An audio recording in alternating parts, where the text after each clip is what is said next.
धौलपुर कोतवाली थाना पुलिस एवं डीएसपी टीम ने बीती रात संयुक्त कार्रवाई करते हुए डकैत केशव गुर्जर गैंग के सक्रिय सदस्य रामपाल गुर्जर को गिरफ्तार किया है। कोतवाली थाना प्रभारी अध्यात्म गौतम ने बताया, एसपी नारायण टोगस के लिए देश में जिले में पंचक अपराधी एवं बदमाशों की धरपकड़ के लिए विशेष अभियान चलाया जा रहा है। उन्होंने बताया, स्थानीय कोतवाली थाना पुलिस को सूचना मिली कि बदमाश थाना इलाके के मौरौली मोड़ नवाब बाबा की छतरी के पास शातिर बदमाश रामपाल गुर्जर डकैत केशव गुर्जर गैंग को हथियार सप्लाई करने जा रहा है। सटीक सूचना पर थाना हाजा से टीम गठित कर डीएसपी टीम को कार्रवाई करने के लिए मौके पर भेजा गया। पुलिस टीम ने सुनियोजित तरीके से घेराबंदी कर रामपाल गुर्जर पुत्र इंदर सिंह गुर्जर निवासी देवकापुरा को घेराबंदी कर दबोच लिया। बदमाश के कब्जे से पुलिस ने 3 कट्टा 315 बोर 2 कारतूस 315 बोर के कारतूस एवं एक कार को बरामद किया। उन्होंने बताया, बदमाश रामपाल गुर्जर 1 लाख के नामी डकैत के सब गुर्जर गैंग का सक्रिय सदस्य है। डकैत के सब गेम को हथियार सप्लाई करने के लिए जा रहा था। सटीक सूचना पर गिरफ्तार कर लिया गया है। उन्होंने बताया, बदमाश से पुलिस पूछताछ कर रही है। श्रीमान एसपी साहब श्री नारायण टोगस साहब के निर्देशन में वांछित अपराधियों व शातिर बदमाशों की धरपकड़ के अभियान के तहत कल रात्रि में डीएसटी पुलिस तथा थाना कोतवाली पुलिस द्वारा रामपाल गुर्जर पुत्र इंदर सिंह गुर्जर देवकापुरा मौरौली को 3 कट्टा तथा कारतूस के साथ गिरफ्तार किया गया है। जो दस्यु फरार हैं उनको ये अवैध हथियार सप्लाई करने की संभावना बताई जा रही थी और इसकी सूचना पर इसको गिरफ्तार किया गया है और अनुसंधान इस संबंध में अनुसंधान जारी है। राज्यसभा चुनाव में क्रॉस वोटिंग कर बीजेपी की किरकिरी कराने वाले विधायक शोभा रानी कुशवाहा को पार्टी से निकाल दिया गया है। केंद्रीय अनुशासन समिति ने विधायक को पार्टी से बाहर निकाल दिया है। अनुशासन समिति ने शोभा रानी को भेजे निष्कासन के पत्र में कहा है, स्पष्टीकरण देना तो दूर, आपको पार्टी नेतृत्व पर ही सार्वजनिक रूप आरोपों की झड़ी लगा दी। गलत। बीजेपी की केंद्रीय अनुशासन समिति के सदस्य सचिव ओम पाठक ने पत्र जारी कर शोभा रानी से कहा है, आपको तत्काल प्रभाव से पार्टी से निष्कासित किया जाता है। पार्टी की ओर से दिए गए बाकी दायित्व से भी हटाया जाता है। शोभा रानी से कहा गया, उन्होंने पार्टी के विधायक होने के नाते अनुशासन की जिन सीमाओं को लांघा है उस पर कार्रवाई अलग से की जाएगी। अनुशासन समिति ने पत्र में शोभा रानी से कहा, 10 जून को कारण बताओ नोटिस जारी कर पूछा गया था कि क्यों ना अनुशासनहीनता के लिए आपको पार्टी से निष्कासित कर दिया जाए। आपका स्पष्टीकरण 19 जून तक मिलना था। आपने अपना स्पष्टीकरण देना तो दूर, उल्टा नेतृत्व पर ही गलत आरोपों की सार्वजनिक रूप से झड़ी लगा दी, जो कि गलत है। फिर भी केंद्रीय अनुशासन समिति आपके प्रेस नोट को आपका उत्तर मानकर गंभीरता से विचार करने के बाद इस फैसले पर पहुंची है कि आपने अपने पक्ष में कोई सफाई पेश नहीं की, केवल पार्टी के सीनियर कार्यकर्ताओं और नेतृत्व पर बेबुनियाद आरोप लगाए हैं। केंद्रीय अनुशासन समिति ने कहा है, मीडिया के सामने मनगढ़ंत और अनर्गल बातों को सार्वजनिक करना बीजेपी के संविधान के रूल्स की धारा 25, रूल 10 A, B, C और D के प्रोविजन का घोर उल्लंघन है। क्या है पूरा मामला, बताते हैं। बीजेपी विधायक शोभा रानी कुशवाहा ने 10 जून को हुए राज्यसभा चुनाव के दौरान क्रॉस वोटिंग कर कांग्रेस के उम्मीदवार प्रमोद तिवारी को वोट दे दिया था। उसी शाम बीजेपी ने उनके निष्कासन का प्रोसेस शुरू कर कारण बताओ नोटिस जारी कर 7 दिन में जवाब तलब किया था, लेकिन शोभा रानी कुशवाहा ने अगले ही दिन 11 जून को पार्टी के खिलाफ खुलकर बगावत करते हुए पार्टी छोड़ने के संकेत दिए। शोभा रानी ने बड़े नेताओं पर वादाखिलाफी करने का आरोप लगाकर हमला बोला। शोभा रानी ने कहा, किसी भी नेता का वजूद उनके कार्यकर्ताओं से होता है, इसलिए हमारे कार्यकर्ताओं ने निर्णय लिया है कि वो खुद ऐसी पार्टी में नहीं रहना चाहते हैं। मेरे कुशवाहा समाज और मेरे सभी सर्व समाज के कार्यकर्ताओं ने धोखा बहुत खा लिया। अब कोई हमें दोबारा से धोखा दे, ये हमारे कार्यकर्ताओं को मंजूर नहीं। शोभा रानी ने कहा, किसी भी नेता का वजूद उनके कार्यकर्ताओं से होता है। धौलपुर विधायक शोभा रानी ने कहा, 2017 में धौलपुर उपचुनाव के लिए मैं और मेरा कुशवाहा समाज बीजेपी के पास नहीं गए थे। मेरे परिवार को तबाह करने के बाद जब इनको लगा कि धौलपुर जिले के साथ साथ पूरे राजस्थान का कुशवाहा समाज बीजेपी के हाथ से निकल सकता है तो खुद चलकर आए थे। उन्होंने पार्टी नेताओं पर सवाल खड़े किए। कहा, हमें विश्वास पात्रों में नहीं रखते हुए निर्दलीय उम्मीदवार सुभाष चंद्र को वोट देने के लिए कहा गया। उन्होंने सुभाष चंद्र के लिए भी कई बातें बोली।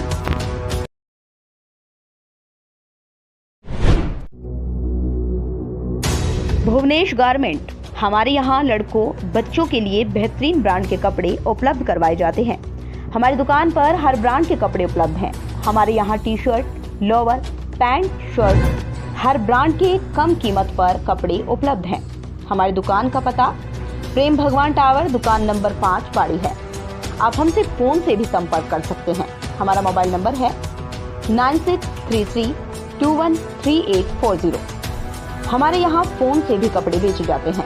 आप अपने व्हाट्सएप पर कपड़े पसंद करें और ले जाएं कम कीमत पर बेहतरीन कपड़े। निवेदक आपका भाई दिनेश मीना, सुनकई वाले। धौलपुर जिले की कोतवाली थाना पुलिस ने बाइक पर परिजनों के साथ जा रही युवती के साथ सरेराह छेड़छाड़ करने के 3 मनचलों को गिरफ्तार किया है। आरोपियों ने युवती के साथ छेड़छाड़ करने के अलावा आगे खुद की बाइक अड़ाकर बाइक को भी गिरा दिया था। कोतवाली थाना SHO अध्यात्म गौतम ने बताया, पुलिस थाने पर एक पीड़ित ने आपराधिक प्रकरण दर्ज कराया था। रिपोर्ट में पीड़ित ने बताया कि वो अपनी पुत्री को बाइक पर बैठाकर शहर जा रहा था। इसी दौरान पीछे से आ रहे 3 युवकों ने युवती के साथ छेड़छाड़ की। उसके बाद खुद की बाइक को आगे अड़ाकर पीड़ित की भी बाइक को गिरा दिया। घटना को अंजाम देकर आरोपी फरार हो गए थे। मामले में अनुसंधान कर पुलिस ने आज बुधवार को आरोपी मान सिंह उर्फ मनु, करण सिंह, विवेक कुमार निवासी चगोरा को गिरफ्तार किया है। पुलिस ने बताया 3 मनचले युवकों ने युवती के साथ छेड़छाड़ की घटना को अंजाम दिया था। पूछताछ करने के बाद आरोपियों को न्यायालय पेश किया जाएगा। मोटरसाइकिल पर अपने परिवार के साथ जाती हुई एक युवती को 3 मनचले लड़कों द्वारा छेड़ा गया था और आगे लगाड़ी लगाकर उसे गिरा दिया गया। इस घटना का प्रकरण दर्ज करने के बाद मान सिंह उर्फ मनु, करण सिंह और विवेक कुमार निवासी चमोरा तीनों व्यक्तियों को गिरफ्तार किया गया है, जिनको आज न्यायालय में पेश किया जाएगा। धौलपुर रेलवे स्टेशन पर चलती पैसेंजर ट्रेन में चढ़ते वक्त बड़ा हादसा घटित हो गया। एक व्यक्ति का पैर फिसलने पर नीचे गिर गया। पटरी पर दोनों पैर आने से दोनों पैर कट गए। घायल व्यक्ति को GRP पुलिस ने जिला अस्पताल की इमरजेंसी में भर्ती कराया है। जानकारी के मुताबिक 45 वर्षीय कालीचरण पुत्र कैलाश नाथ निवासी शिंदे की छावनी लश्कर ग्वालियर पैसेंजर ट्रेन में सवार होकर आगरा जा रही थी। आगरा जा रहा था। धौलपुर रेलवे स्टेशन पर जब पैसेंजर ट्रेन रुकी तो यात्री पानी पीने के लिए उतर गया। पानी पीने के दौरान ही ट्रेन अचानक चलने लगी। इसी दौरान व्यक्ति ने ट्रेन को भागकर पकड़ने की कोशिश की तो खिड़की से पैर फिसलकर पटरी पर चला गया, जिससे दोनों पैर बोगी की पहियों के नीचे आ गए। घटना से रेलवे स्टेशन पर हड़कंप मच गया। मौके पर GRP पुलिस पहुंच गई। पुलिस ने गंभीर अवस्था में घायलों को जिला अस्पताल की इमरजेंसी में भर्ती कराया। घटना की सूचना GRP पुलिस ने घायल के परिजनों को दी। जिला अस्पताल में भर्ती कराए गए व्यक्ति के दोनों पैर अलग हो चुके हैं।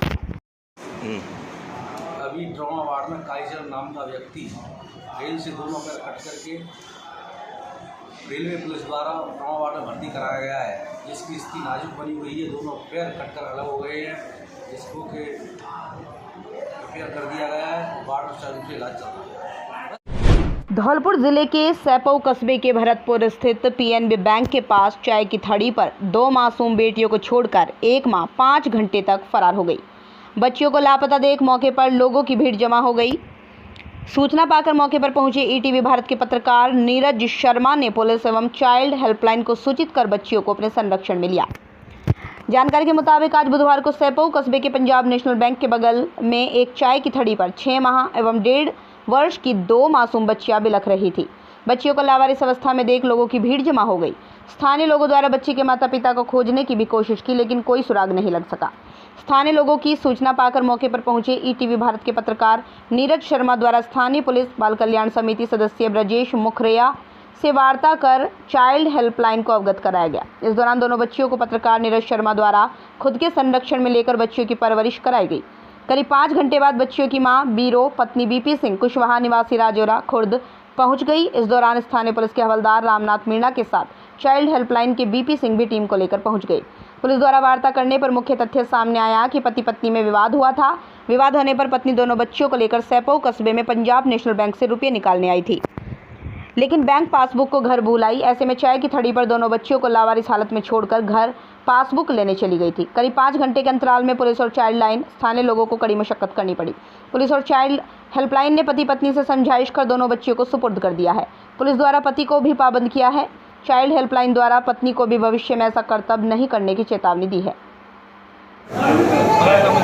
ये सर क्या मामला है? चाइल्ड लाइन की धौलपुर को सूचना प्राप्त हुई कि कोई माँ अपने दोनों बच्चों को बैंक के पास छोड़ के कहीं चली गई। वो जानकारी प्राप्त होती ही चाइल्ड लाइन टीम तुरंत मौके पर पहुँची। वहाँ पे जाके देखा तो 2 बच्चियाँ मौजूद पाई गई। बच्चे के साथ वहाँ पे जब तक बच्ची की माँ भी पाई गई तो माँ के साथ पूछताछ की।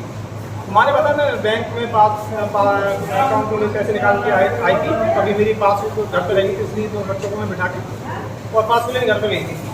तो माँ चाइल्ड लाइन टीम द्वारा माँ की समझाइश की और वहाँ के जो बच्चों के परिजन थे पिता थे उनको भी बुलाया गया है और उनको पालन कर बच्चों को सुपुर्द किया जाता है। आपका शुभ नाम? BP सिंह। धौलपुर जिले के दिहोली थाना क्षेत्र के गांव हरकंदकापुरा में पशुओं का चारा लेकर लौट रही महिला हाईटेंशन लाइन की चपेट में आने से गंभीर रूप से झुलस गई। परिजनों द्वारा जिला अस्पताल में भर्ती कराया गया, लेकिन चिकित्सकों ने स्वास्थ्य परीक्षण कर मृत घोषित कर दिया। जानकारी के मुताबिक 32 वर्षीय नर्मदा पत्नी दशरथ गुर्जर खेतों पर पशुओं के लिए चारा लेने गई थी। परिजनों ने बताया चारा लेकर घर के लिए नर्मदा रवाना हुई थी, लेकिन रास्ते में गुजर रही हाई टेंशन लाइन की चपेट में आ गई। करंट की चपेट में आने से महिला की चीख पुकार निकल गई। मौके पर पहुंचे परिजनों ने गंभीर हालत में जिला अस्पताल भर्ती कराया, लेकिन चिकित्सकों ने स्वास्थ्य परीक्षण कर महिला को मृत घोषित कर दिया। घटना से मृतका के परिजनों में कोहराम मच गया। घटना की सूचना पाकर जिला अस्पताल पहुंची स्थानीय पुलिस ने शव को कब्जे में लेकर जिला अस्पताल रखवा दिया है। परिजनों की मौजूदगी में पुलिस ने पोस्टमार्टम कराकर शव परिजनों के सुपुर्द कर कार्रवाई शुरू कर दी।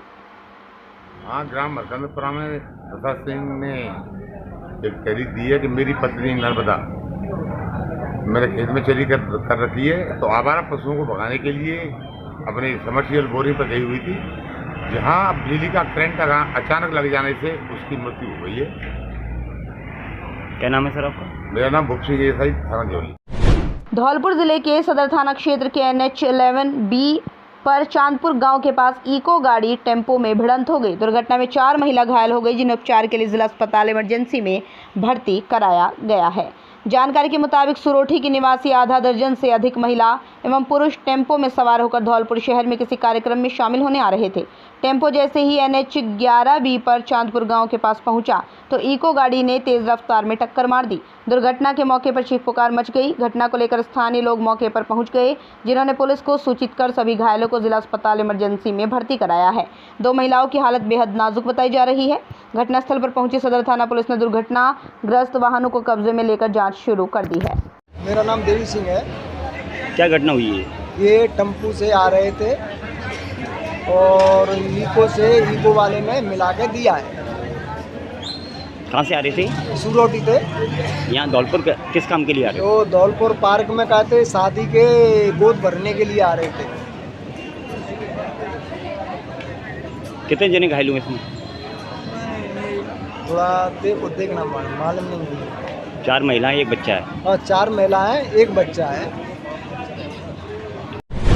आधा दर्जन से अधिक हथियारबंद लोगों ने एक युवक का किडनैप कर किया जानलेवा हमला। धौलपुर जिले के बाड़ी कोतवाली थाना क्षेत्र में सैपऊ रोड पर अपने परिवारजन व रिश्तेदारों के साथ मजदूरी पर निर्माणाधीन मकान की नींव खोद रहे 22 वर्षीय युवक का 3 बाइक सवार हथियारबंद आधा दर्जन से अधिक लोग फायरिंग कर उसका अपहरण कर ले गए। इसके बाद आरोपी ने सुनसान जगह पर युवक को पटक कर लोहे के पाइप व पत्थर लाठियों से मारपीट की और मौके से उसे अधमरा छोड़कर फरार हो गए। घटना की सूचना पर मौके पर पहुंची पुलिस ने घायल युवक को बाड़ी राजकीय सामान्य चिकित्सालय में भर्ती कराया, जहां ड्यूटी पर तैनात चिकित्सक ने घायल युवक की गंभीर हालत को देख प्राथमिक उपचार देकर हायर सेंटर के लिए रेफर कर दिया। घटना को लेकर पुलिस ने घायल युवक के पर्चा बयान लेकर मामला दर्ज कर आरोपियों की तलाश शुरू कर दी है।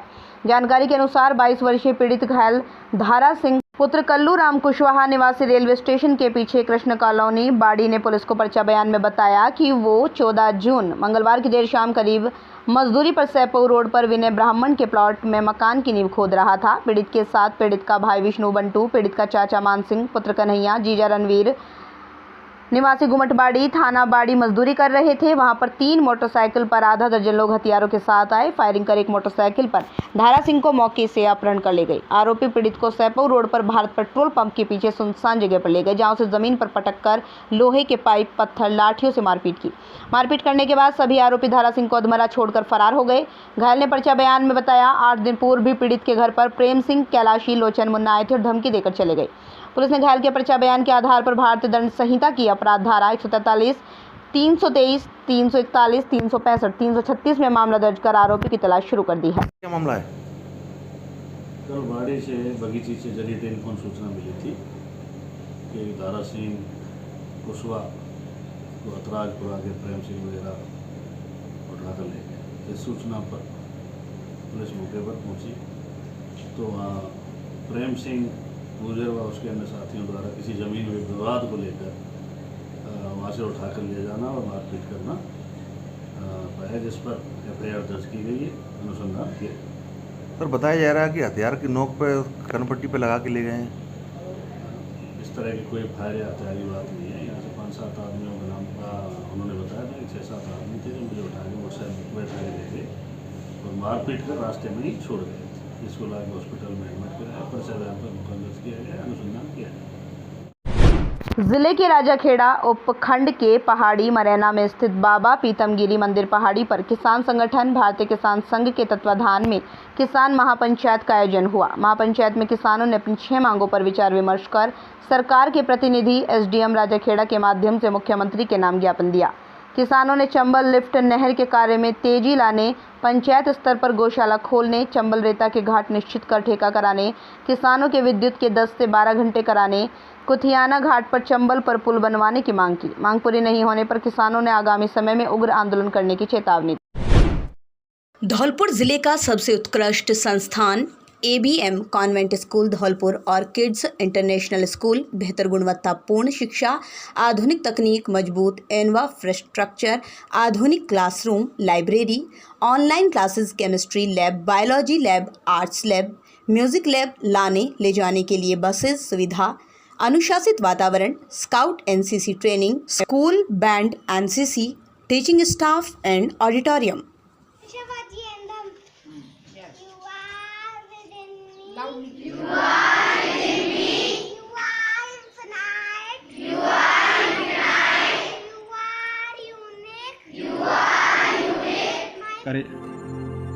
आज ABM कॉन्वेंट स्कूल एक जाना पहचाना नाम है, जहां गुणवत्तापूर्ण शिक्षा प्रदान करने वाले शिक्षण के नवाचार और रचनात्मक तरीकों का सफलतापूर्वक अभ्यास किया जाता है। हमें अपने बच्चों के सामने एक मिसाल कायम करने की जरूरत है। ABM कॉन्वेंट स्कूल अकादमी में उत्कृष्टता और अपने अनुशासन के लिए भी जाना जाता है। आदर्श शिक्षा समिति शैक्षिक क्रांति के क्षेत्र में आज एक अग्रणी संस्था बन चुका है। तो आइए अपने बच्चे की सुनहरे भविष्य के लिए प्रवेश दिलाएं। भाजपा की अनुशासन समिति ने विधायक शोभा रानी के स्पष्टीकरण देने से पहले ही उन्हें पार्टी से निष्कासित कर दिया है। अनुशासन समिति के सदस्य सचिव द्वारा जारी किए गए पत्र में कहा गया है कि शोभा रानी को पार्टी से निष्कासित करने के साथ अन्य दायित्व से भी हटाया जाता है। पत्र में कहा गया है कि स्पष्टीकरण देने से पहले ही आपने प्रेस नोट जारी करके पार्टी के उच्च अधिकारियों पर कई आरोप लगा दिए हैं। इधर भाजपा पार्टी से निष्कासित होने के बाद विधायक शोभा रानी कुशवाहा भगवान की शरण पहुंच गई।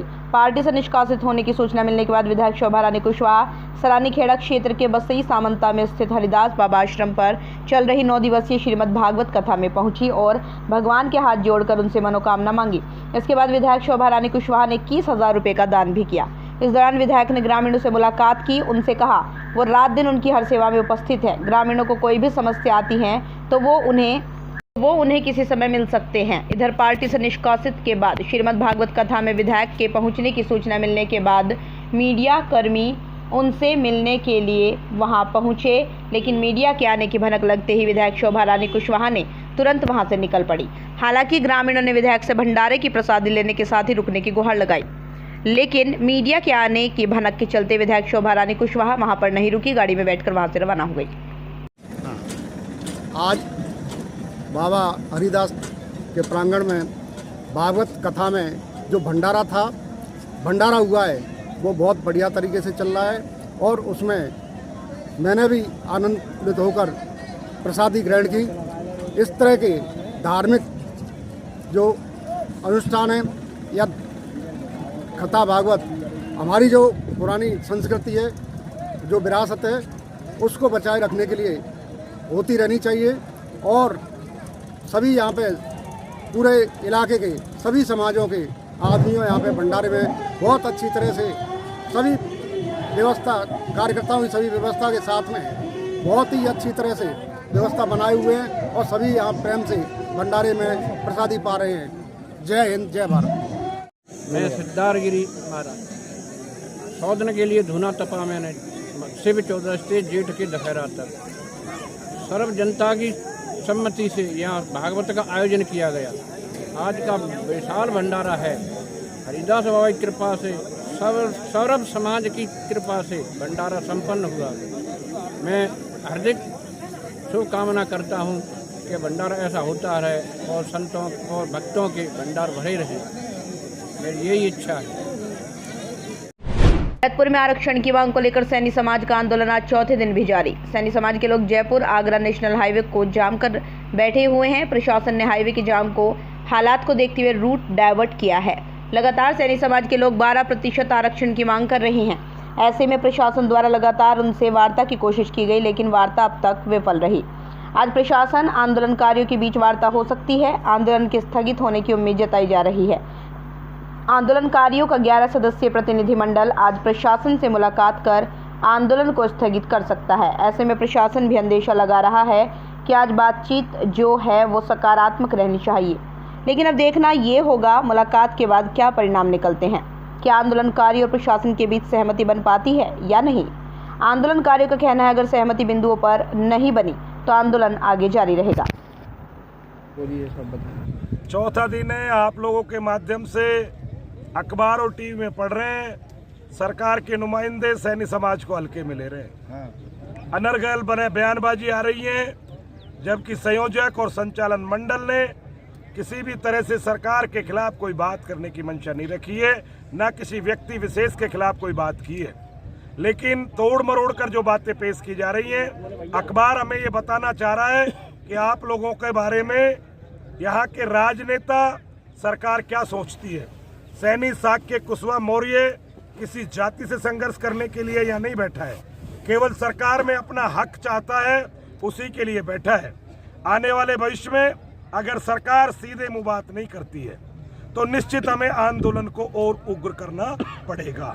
हम बिल्कुल गांधीवादी रूप में यहाँ बैठे हैं, सरकार से सीधी सीधी बात करने की मंशा रखते हैं। सरकार हमें 12% के आरक्षण पर हमारे कार्य को आगे बढ़ाए और हमारा प्रतिनिधिमंडल जिन चीज़ों पर चर्चा करना चाहता है उन पर चर्चा करे। हम सकारात्मक रूप से बात करने की मंशा रखते हैं। अगर फिर भी सरकार के नुमाइंदे सैनी कुशवाहा साक्य मौर्य को आंदोलन में कमजोर समझे तो शायद वो उनकी भूल होगी। ये किसी एक जाति, एक धर्म, एक वर्ग का कार्य है। ये केवल और केवल अपने हक की लड़ाई चाहती है, अपने बच्चों के भविष्य के लिए आरक्षण मांगती है। उस बारे पर चर्चा हो, हम तुरंत ट्रैक खाली कर देंगे, बशर्ते कि हमसे चर्चा होकर हमें संतुष्ट किया जाए। प्रशासन तैयार है आपसे वार्ता के लिए, न्योता दे रहा है बार बार आपको। हम लोग रात को गए थे, वार्ता नहीं हो पाई। रात्रि में हम 5 घंटे इंतजार करके आए थे। रात को 10 बजे आए थे। आंदोलन में भोजन की व्यवस्था भी करनी पड़ती है, साथियों से बात भी करनी पड़ती है। अब सुबह 9 बजे फिर पूरी टीम बैठेगी। अगर पूरी टीम ये तय करेगी कि हमें वार्ता के लिए जाना चाहिए, जाएंगे। तय करेगी कि वार्ताकार स्थल पर आने चाहिए तो उस पर चर्चा होगी। जो भी हम आपस में तय करेंगे उस हिसाब से आगे आंदोलन को चलाएंगे। चौथा दिन है, बिल्कुल सही बताया, आज चौथा दिन है। और हमारी भूमिका की बात करें, प्रशासन की जितनी तारीफ की जाए, पत्रकार बंधुओं की जितनी तारीफ की जाए, हम समय समय से आप आते रहते हैं और हम प्रशासन से भी वार्ता के लिए आज भी तैयार हैं और पहले भी तैयार थे। लेकिन जो कमेटी गठित की गई है, पता नहीं उसमें कौन सी परेशानी हो रही है। पेपर में छपते हैं कि बोल आए नहीं, जबकि कल हम लोग 4 घंटे 6 बजे से लेकर 10 बजे तक बैठे रहे हैं। आदरणीय विश्वेंद्र महाराज साहब की तबीयत खराब बताई गई थी हमको और हमें वहाँ से 10 बजे गाड़ियों के द्वारा यहाँ छोड़ा गया। यहाँ बहुत बड़ा हमें जखीड़ा मिला। हमारे पब्लिक को ये था कि कोई मैसेज लेके आएंगे, लेकिन वो मैसेज 0 था। और फिर हमने कहा कि भाई आज बात नहीं बनी है। फिर पब्लिक ने ऐलान कर दिया है कि अब आप वार्ता के लिए कहीं नहीं जाएंगे, फर्श पर ही वार्ता होगी। और आज भी हम वार्ता करने के लिए तैयार हैं। दूसरी हमने 3 मांग थी। पहली मांग 12% आरक्षण, दूसरा मांग हमारी साथियों पर और हम पर जो मुकदमे लगे हैं वो वापस लिए जाएं। जैसा कि पेपर में छपा है, 1600 व्यक्तियों के नाम मुकदमे लगे हैं, 58 नॉमिनेट किए गए, इनको वापस लिया जाए और मुकदमे नहीं लगे। हमसे प्रशासन ने हाँ किया है कि ये सब मंजूर है। देन तीसरी थी सरकार से वार्ता का समय निश्चित किया जाए, उसके लिए हम वार्ता करेंगे ताकि हम आगे की प्लानिंग करें। लेकिन इसमें कल शाम से चौथी मांग एक और जोड़ दी गई है कि अगर कोई अपने हक की लड़ाई के लिए लड़ता है, उसके बेटे बेटियों का ट्रांसफर उसी वक्त कैसे हुआ है, आज तक ऐसा नहीं हुआ। इससे ही जुड़ता हुआ सवाल है। इसलिए हमारा निवेदन है कि हमारी 4 मांग है। सबसे पहले आरक्षण तो नहीं दिया जा सकता अभी, लेकिन उन बच्चों का कैंसिल करके ट्रांसफर यथास्थान रखा जाए, ऐसा हम निवेदन करते हैं। हम ऐसी मांग करते हैं सरकार से और वार्ता के लिए तैयार हैं। पटल पर बैठे हुए हैं, सड़क पे आए। जब हम फर्श में सो सकते हैं रात और दिन, तो वार्ता के लिए उनको आने में 10 मिनट के लिए पब्लिक के बीच में कौन सी परेशानी हो रही है। क्या नाम है आपका? मेरा नाम वासुदेव कुशवाहा है। मैं सह संयोजक हूँ आरक्षण संघर्ष समिति का। समाज का दिन है, क्या कोई वार्ता हुई, क्या लग रहा है? नहीं, अभी कोई वार्ता नहीं हुई। कल सुबह जो वार्ता के लिए कमेटी गई थी उसमें ये कहा गया था कि भाई वो मुरारी लाल जी क्यों नहीं आए। तो उसमें क्या है कि हम लोगों ने 31 आदमी की कमेटी दी थी और उधर प्रशासन की तरफ से ये कहा गया था कि कलेक्टर साहब ये कह रहे हैं कि आपके 10 ही आदमी आएंगे। तो हमने यहाँ से अप्रूव करके 10 आदमी की कमेटी को भेज दिया कि आप जो 10 आदमी जा रहे हो वो प्रदेश आरक्षण संघर्ष समिति संयोजक मुरारी लाल सेन ही मान लो अपने आपको, आप जो निर्णय करोगे वो मान्य है। उसके बाद भी वहाँ ये पहुँचे, फिर भी जो अप्रूव कमेटी है वो इनको नहीं मिली और मिलने के बाद में प्रशासन से इनकी बात हुई और उसके बाद में शाम की टाइम का तय हुआ कि शाम की टाइम ये दोबारा से वार्ता होगी। तो यहाँ समाज के लोगों से जो चर्चा हुई, चर्चा के बाद कमेटी की मीटिंग हुई, कमेटी में निर्णय हुआ कि आप भी हमारे साथ चलोगे क्योंकि आपकी मांग है। वहाँ की संयोजक साहब के साथ बैठ के चर्चा हो सकती है और इसका कोई समाधान निकल सकता है। लेकिन हम वहाँ जाने के बाद लगभग 6 बजे हम पहुँचे थे और पहुँचने के बाद डीसी साहब के यहाँ हम लोग वहाँ आईजी साहब थे, डीसी साहब थे, कलेक्टर साहब से एसपी साहब थे, लेकिन वहाँ के जो सरकार की तरफ से जो अप्रूव जो मंत्री थे वो नहीं थे और वो नहीं आए। हम 4 घंटा तक वेट करते रहे, ये हुआ था, इसलिए कोई वार्ता नहीं। आगे की क्या रणनीति है आपकी? आगे की रणनीति ये है कि हम लोग हमारा आंदोलन चला रहे हैं और आगे जो होगा उस पर विचार किया जाएगा। प्रशासन तो अभी भी आपसे वार्ता के लिए तैयार है? नहीं, तो प्रशासन के पास कोई आरक्षण थोड़ी है, हमें तो 12% आरक्षण चाहिए। तो आरक्षण तो सरकार निर्णय लेगी ना, आरक्षण तो सरकार का नुमाइंदा बात करें, हम कब मना कर रहे हैं। लेकिन ऐसा थोड़ी है, ये आंदोलन में इतने जो सभा कम से कम 2 लाख 3 लाख आदमी हैं, इन आदमी को यहाँ कंट्रोल करने के लिए क्या कमेटी भी काम नहीं करे? कमेटी 4 घंटे तक 6 घंटे तक बाहर बैठी रहे, यहाँ कोई उपद्रव हुआ है उसकी जिम्मेदारी किसकी होगी?